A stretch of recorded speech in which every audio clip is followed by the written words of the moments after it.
In a world where many different beliefs and practices exist, it's important to know what the Bible says about certain behaviors. One of the most troubling practices is when parents use their children for witchcraft.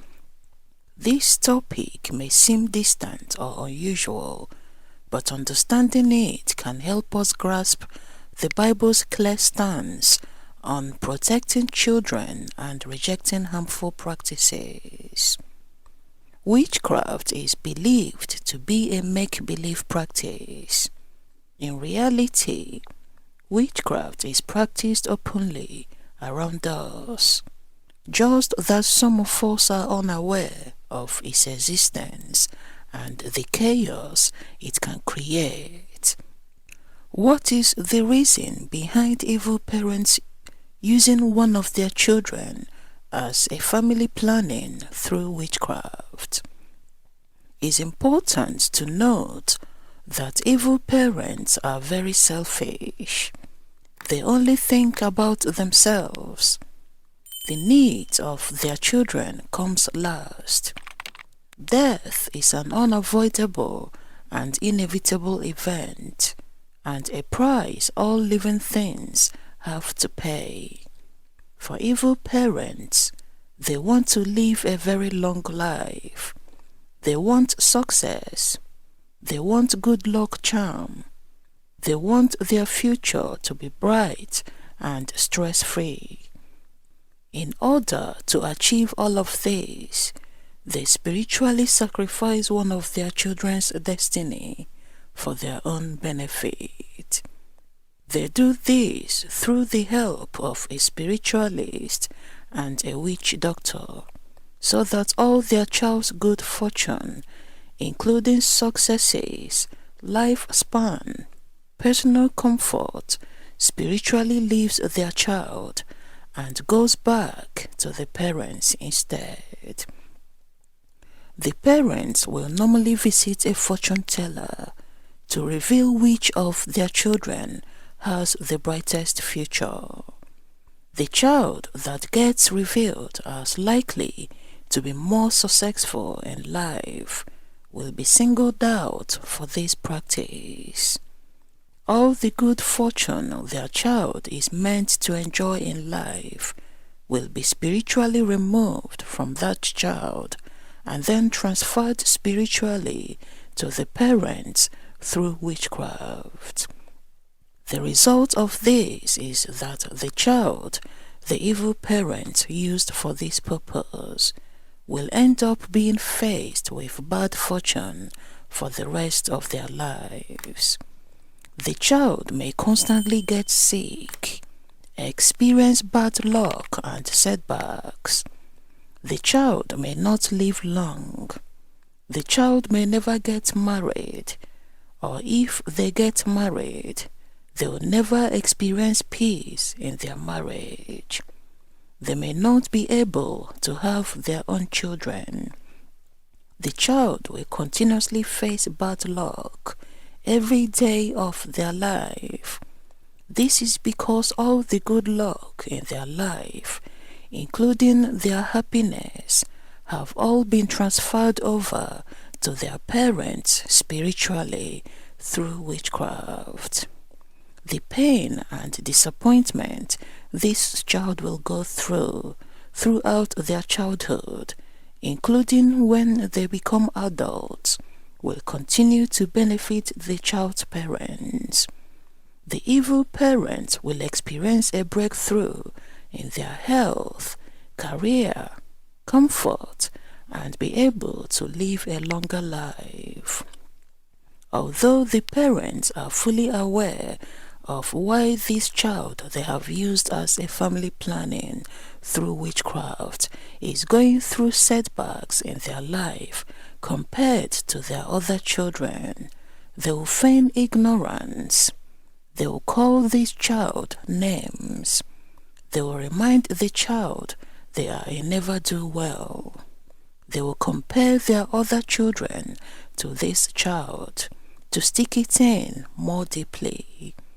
The pain and heartbreak the sacrificed child goes through is a gain for the evil parents, who derive pleasure and joy in seeing their child go through pain.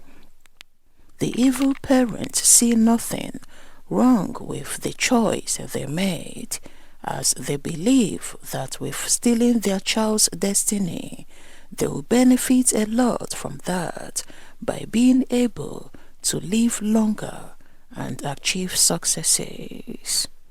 Long life and success will give them the opportunity to be able to take care of their other children and live a more comfortable life for themselves. These sad exercises are normally done by one or both parents when their child is still a baby or toddler. They will make a decision on which child to use as a scapegoat. This child will be singled out. The witch doctor can apply this sacrifice in different ways, which I will not mention in this video, as this video is not meant to promote this evil practice, but to create awareness as to its existence and practice. From the moment they get their child involved in this sacrifice, things will begin to go downhill for this child. The child may get sick often. They may start misbehaving compared to their siblings. They will act differently. The child may struggle through school. If the child gets to marriageable age, they may go through a series of heartbreak and failed relationships. They may never get married, or if they manage to get married, they may struggle to have a child or children of their own. The child will experience several setbacks and roadblocks in their life. As the child goes through all these mysterious experiences, the evil parents will thrive because they stole their child's good luck and destiny for themselves. Some of these children have sadly ended it all out of frustration. At some point in their life, they may question why they are never do-wells compared to their other siblings. School is not working. Relationships are constantly failing. Marriage is either not working or not happening at all. They will go through life believing they will never get anywhere. Watching their other siblings live normal lives while they continue to suffer roadblocks can be heartbreaking for this child. The evil parents will watch their child go through this torture. As long as their good luck charm comes to them, the evil parents goes on with their lives and watch their child go through heartbreak. Let's explore what the Bible teaches us about using children for witchcraft purposes and find inspiration in its timeless wisdom. The Bible addresses the issues of witchcraft, child sacrifice, and the exploitation of children in various passages, condemning these practices very strongly. Deuteronomy chapter 18, verses 10 to 12 says, "Let no one be found among you who sacrifices their son or daughter in the fire, who practices divination or sorcery, interprets omens, engages in witchcraft, or casts spells, or who is a medium or spiritist, or who consults the dead. Anyone who does these things is detestable to the Lord. Because of these same detestable practices, the Lord your God will drive out those nations before you. This passage explicitly prohibits practices associated with witchcraft, child sacrifice, and divination.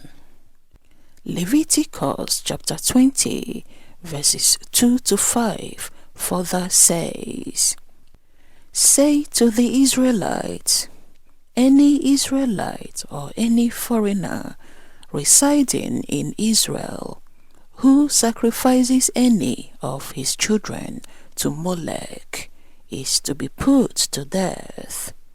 The members of the community are to stone him.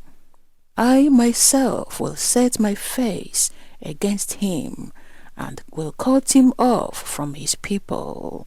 For by sacrificing his children to Molech, he has defiled my sanctuary and profaned my holy name.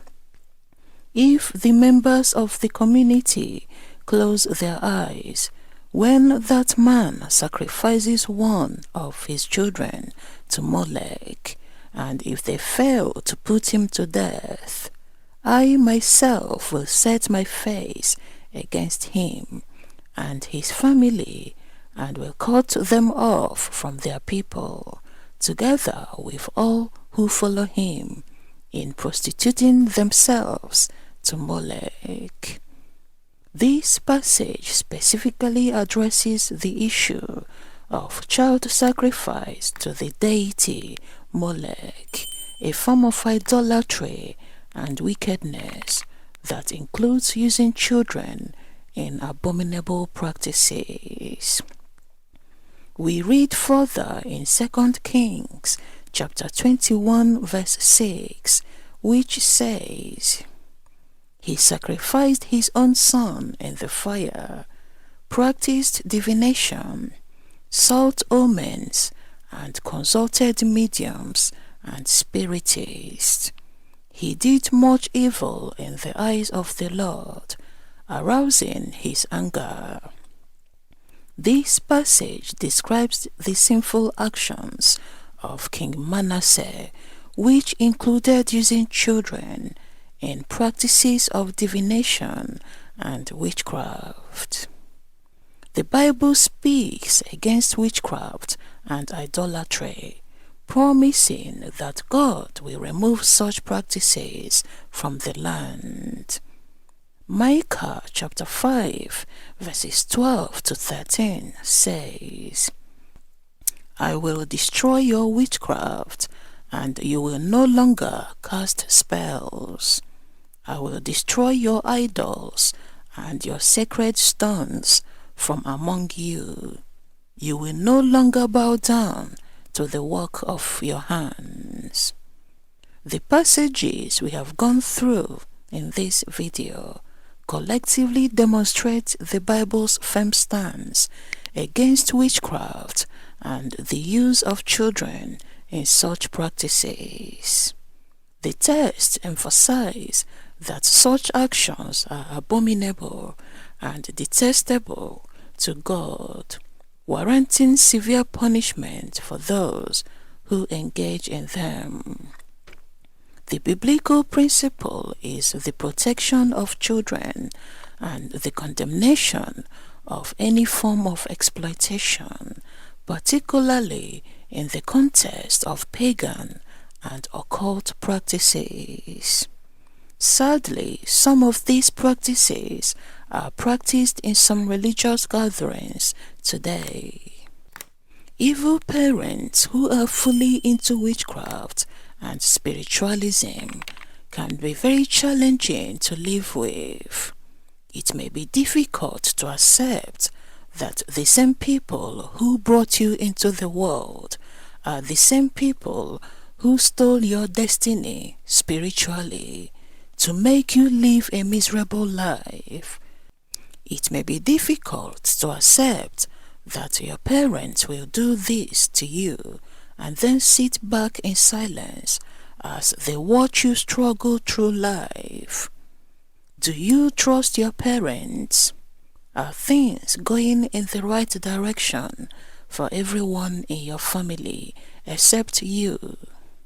Do you feel loved and genuinely supported by your parents? Are you experiencing constant setbacks in your life? Do you have weird dreams where you constantly find yourself struggling or being chased in your dreams? If you answer yes to most of these questions, it's time to do some soul searching. You may need to seek support from an experienced spiritual therapist.